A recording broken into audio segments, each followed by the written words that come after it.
이시안의 읽은 쪽 책방. 안녕하세요. 성신여대 겸임교수이자 지식편의점 시안책방의 주인 이시안입니다. 저는 보시는 바와 같이요, 지금 부산역에 왔습니다.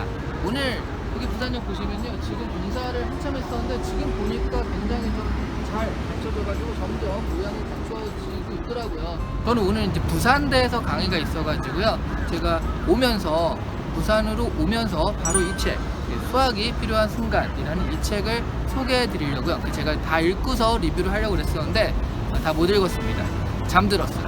그래가지고 어쩔 수 없이 제가 이제 부산대 강의가 끝나고 지금 이제 올라가는 길이거든요. 올라가면서 이 책을 마저 읽고 그렇게 리뷰를 해 드리려고 합니다. 근데 이제 뭔가 좀 탁 트인 곳에서 오프닝을 하면 좋을 것 같아서 부산까지 온 김에 오프닝은 부산에서 하고요. 마저 읽고서 이 리뷰는 서울에서 마저 해 드리도록 하겠습니다. 서울에서 봐요.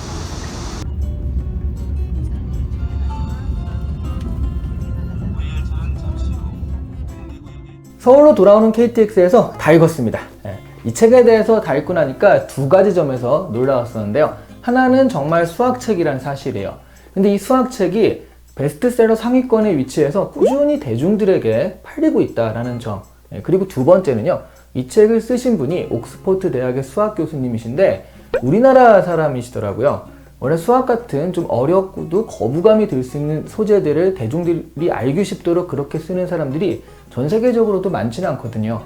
김민영 교수가 재직하는 옥스퍼드 대학의 수학과는요, 유서 깊은 곳이거든요.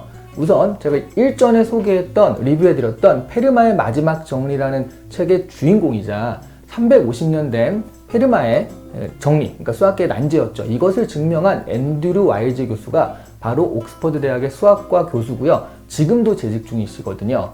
그리고 여러분 그 이상한 나라의 앨리스 아시죠? 그것도 제가 예전에, 좀 오래됐지만 예전에 리뷰했었는데, 이상한 나라의 앨리스의 저자인 루이스 캐롤의 본명이 찰스 도지슨이라고요. 이 옥스퍼드 대학의 수학과 교수님이에요. 그러니까 원래 이제 수학과 교수인 거죠. 그래서 이상한 나라의 앨리스에 나오는 여러 가지 이상한 설정들이요, 사실은 수학적 기호, 수학적인 내용으로 이루어져 있다라는 얘기가 그래서 나온 겁니다. 저자 소개를 읽다가요, 재미있는 것을 발견했는데요. 저자인 김민영 교수가 김우창 선생님의 아드님이시더라고요. 이 김우창 교수님은요, 한국의 3대 인문학자 하면 꼽히시는 분인데요. 서울대 고 김윤식 교수님, 그 다음에 제 은사이시기도 한 연세대의 유종우 교수님이 계시고요. 그리고 고려대 김우창 교수님이시거든요.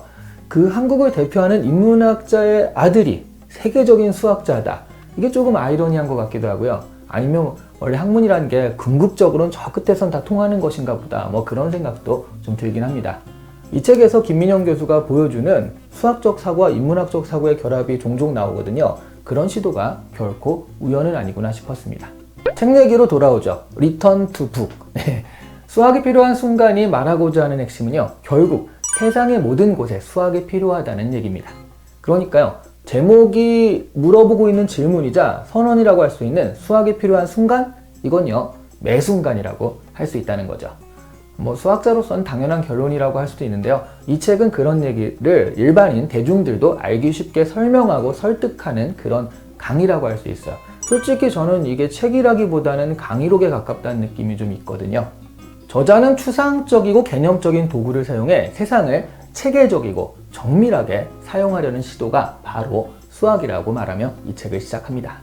그리고 수학사의 획기적인 이론 3가지를 소개하면서 수학이라는 틀이 우리에게 어떤 과정을 거쳐서 이렇게 자리 잡게 되었는가를 설명을 하는데요. 그 첫 번째가 3가지니까 그 첫 번째가 바로 페르마의 원리거든요. 빛의 굴절 현상에 대한 설명을 하는 과정이라고 보시면 되겠습니다. 그리고 두 번째가 뉴턴의 프린키피아 책이거든요. 이 책에서 이제 우리가 한 번쯤 이름은 들어보았을 뉴턴의 운동 법칙이 소개가 되는데요. 더 중요한 건 그것들을 소개하면서 그것들을 증명하기 위해서 미분, 적분이라는 개념이 나오게 되거든요.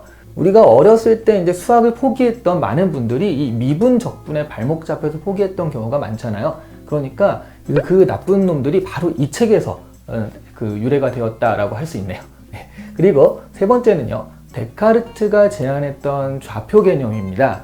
좌표라는 게 이제 어떤 위치를 딱 설명하는 틀이잖아요. 그런데 좌표 개념이 없었대요, 예전엔. 그러니까 그때는 위치를 설명할 때 정말 제각각으로 그 위치를 나타낼 수밖에 없었으니까 이 좌표라는 것은 대단히 중요한 이론이었다, 개념이었다라는 것을 알 수 있습니다.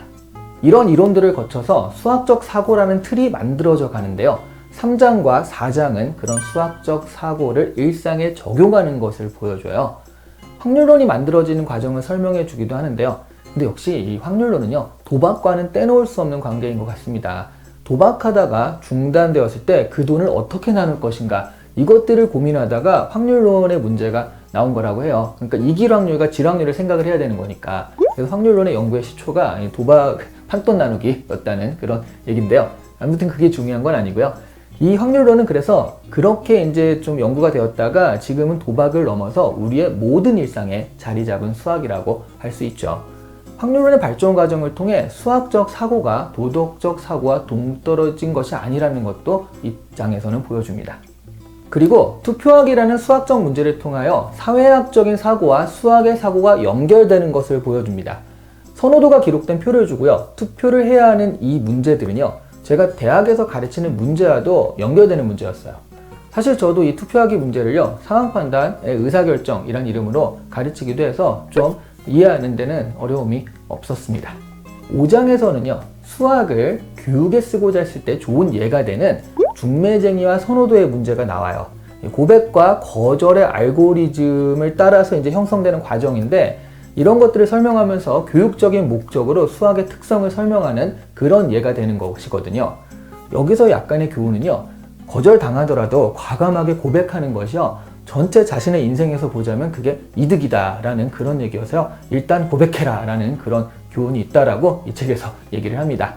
사실 저도 이것도 강의했었던 주제이기도 하거든요. 아니, 고백하라는 게 아니라 선호도 문제 있죠. 이것도 강의했었던 주제이기도 해서 이것도 뭐 그렇게 아주 어렵지는 않은 그런 친숙한 장이었습니다. 그리고 정교로서는 마지막 장인 6장에서는요, 위상수학을 설명하면서 시공간의 구조를 말합니다. 오일러의 수나 내면기하 같이 어려운 이야기가 나오지만 결국에 하고자 하는 말은요, 기하학적인 구조도 대수로부터 나온다는 얘기예요. 그러니까 물리계조차도 수로 표현되고 수학적 구조 안에서 이해될 수 있다라는 그런 얘기입니다. 다시 한번 이 책의 주제라고 할 수 있는 수학은 모든 순간에 필요하다라는 이야기를 강조하는 장이라고 할 수 있어요. 사실 이 책을 다 읽은 다음에도 무언가 명쾌하게 딱 정리되지 않은 그런 느낌이 들어서 찜찜해 하시는 분도 많으실 텐데요. 이 책은 한 번에 쭉 써서 주제를 명료하게 한 책이라기보다는요, 여러 분절적인 강의들을 이렇게 모아서 책으로 엮다 보니까 그런 느낌이 좀 드는 것 같아요. 3장 이후로는요, 각각의 주제가 조금 따로 느는 느낌은 분명히 있습니다. 그런데 전체적인 핵심 이야기는요, 수학이라는 것이 답을 찾아가는 것이라기보다는 이 답을 찾아가는 데 필요한 명료한 과정에 관한 것이다 라는 그런 말인 것 같습니다. 그래서 각각의 예가 될 만한 장들이 이제 있는 것인데요. 그 마지막에 숫자 없이 수학을 이해하기라는 장이 덧붙어 있거든요. 이거는 그런 큰 흐름에서도 약간 좀 묻기가 애매해서 이렇게 튀어나온 그런 장인 것 같고요. 그렇다고 그게 큰 단점이라기보다는요, 이 강의 형식의 그런 글들은 무언가를 이해시키는 데 포커스가 맞춰져 있다 보니까 그것들을 이해하고 재밌게 보는 데는 오히려 좋은 점이 있거든요. 이 책에 대해 아쉬운 부분은 오히려 다른 데 있거든요. 공식이 좀 많더라는 거죠. 대중적인 과학책을 쓰시는 분들이 목표로 잡는 것 중에 하나가 절대 공식이나 기호를 쓰지 않고 설명을 통해 이해시킨다, 이렇게 잡으실 때가 많거든요. 근데 이 책은요, 공식이나 기호가 그냥 좀 많이 있는 편이에요. 그래서 이걸 얼핏 보면 예전에 우리 고등학교 때 고등학교 교육을 통해서 수학에 대한 본능적인 공포를 가지게 되신 분들이 좀 있잖아요. 스포자들이라고 하죠. 그래서 우리나라 대중 독자들의 현실에 조금 거부감이 될 수도 있겠다라는 생각은 들었습니다. 그래도요, 뭐 얘 자체가 워낙 재밌고 그러다 보니까 조금만 의식적으로 노력해서 보시면요, 생각보다 너무 어렵거나 그런 정도는 아니었어요. 중요한 것은요, 수학적 사고라는 것이 멀리 이게 동떨어진 것이라기보다는 우리가 늘 일상에서 행하는 무언가를 이해하려는 노력, 그것과 다르지 않다는 점이죠. 오늘 이 시간에 읽은 척 책방은 김민영 교수의 수학이 필요한 순간이었고요. 좋아요와 구독 버튼을 누르는 데는 딱히 수학이 필요한 것 같지는 않습니다. 너무 수학적으로 따지지 마시고요. 홀린 듯이 그냥 살짝 눌러주시기를 바랍니다. 감사합니다. 언제까지 올 것인가 하는 건데, 기본적으로 여러분, 공무원 엄청 말 많죠? 공무원 할 게 언제부터라고 생각하세요?